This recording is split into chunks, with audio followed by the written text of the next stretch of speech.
नमस्कार मैत्रिणींनो. श्री स्वामी समर्थ. रामकृष्ण हरी. सर्वांना माझा नमस्कार. आज श्री स्वामी समर्थ प्रकट दिन. आज स्वतः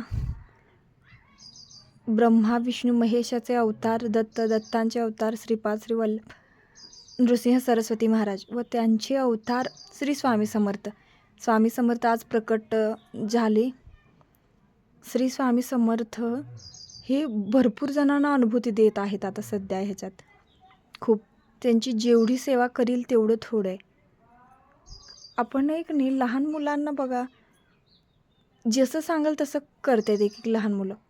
मग ते लहान मुलांचा पाया हे चांगलं करणं खूप चांगलं आहे. लहान मुलांचा पाया भक्कम झाला तरच पुढं ते त्यांना ओढ लागत्या. म्हणून जेवढं लहान मुलांना ह्या सत्संगात किंवा नामस्मरणात घालवलं तेवढं चांगलं. आणि आज इतका दिवस महत्त्वाचा आहे. आज श्री स्वामी समर्थांचं ध्यान, एक जरी नामस्मरण केलं श्री स्वामी समर्थ तर ते आपल्या ह्याच्यात जाऊन पडते. आपल्या नोंद केली जाते एकसुद्धा श्री स्वामी समर्थ. मग ती लहानपणापासून त्यांना गोडी लावली तर किती त्यांच्या नोंदी होतील. त्यांचं पुढं आयुष्य कसं आहे, काय आहे, कुणास ठाऊक, आपल्याला काहीच माहीत नसते. त्याच्यामुळं लहानपणापासून लहान मुलांना स्वामी समर्थांचं ध्यान लावणं, किंवा कुठला पण देव घ्या तुम्ही, श्री स्वामी समर्थ घ्या किंवा महादेव घ्या, शिव घ्या, विठ्ठल घ्या, विष्णू घ्या, नारायण घ्या, कृष्ण घ्या, राम घ्या, त्यांना लहानापासून सगळं देव एकच आहेत. खरं नामस्मरणाची गोडी लावणं ही खूप महत्त्वाचं आहे आजच्या कलियुगात. तुम्हाला माहीत आहे, आपण सगळी दरवेळेला जिथं जाईल तिथं लक्ष ठेवू शकत नाही. त्यांना एकदा नामस्मरणाची गोडी लागली, त्यांनी सतत नामस्मरण करत राहिली तर त्यांच्या पाठीमागे एक वलय निर्माण होतं व ती सगळीकडे त्याचं रक्षण करतं. आपल्याला काहीच काळजी करायची गरज नाही. आई ही खूप काळजी करत असते, माझा मुलगा इकडे गेला, माझा मुलगा तिकडे गेला. खरं हे जे नामस्मरण आहे ते त्यांच्या मनातली जी गोडी निर्माण झालेली असते त्याच्यामुळे त्यांचं खूप चांगलं होते. त्यांचं आयुष्य सत्कारमी लागते. आणि कसं आहे, मोठं झाल्यावर जरा जास्त हे होत नाही. मात्र लहानापासून जी गोडी निर्माण होत्या ती बघा, ते आयुष्यभर कळलं जात्या. त्याच्यामुळं आज आता मला तर आठवते, आमच्या वर्गात शिक्षिका होत्या, त्या महाशिवरात्रीच्या दिवशी ओम नमः शिवाय जप करा असं म्हणून त्यांनी आदल्या दिवशी सांगितलेलं.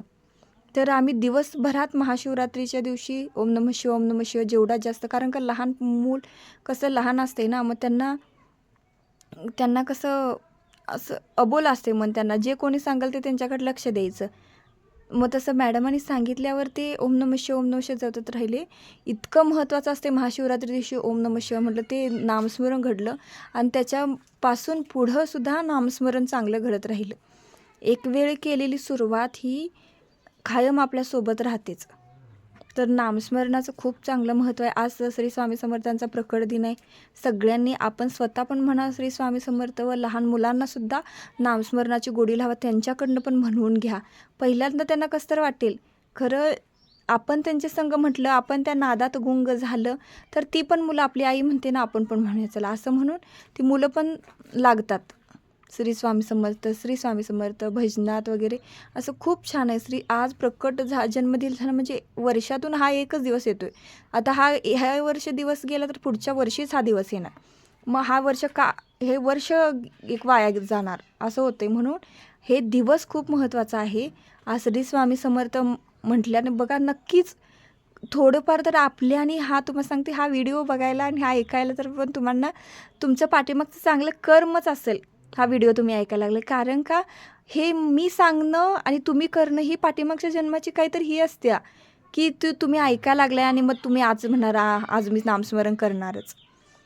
हे पण तरी नामस्मरण हे खूप महत्त्वाचं आपल्या आयुष्यात. नामस्मरणानं, आता तुम्हाला सांगते, स्वतः राम नामानं दगड तरू शकते, तर आपण तर माणूस आहे. नामस्मरणात खूप ताकद आहे. तरी मला जेवढं होईल तेवढं सांगण्याचा प्रयत्न केला आहे. बघा, तुम्ही ऐका, नामस्मरण करा. श्री स्वामी समर्थ. जय जय स्वामी समर्थ. श्री स्वामी समर्थ. धन्यवाद. रामकृष्ण हरी.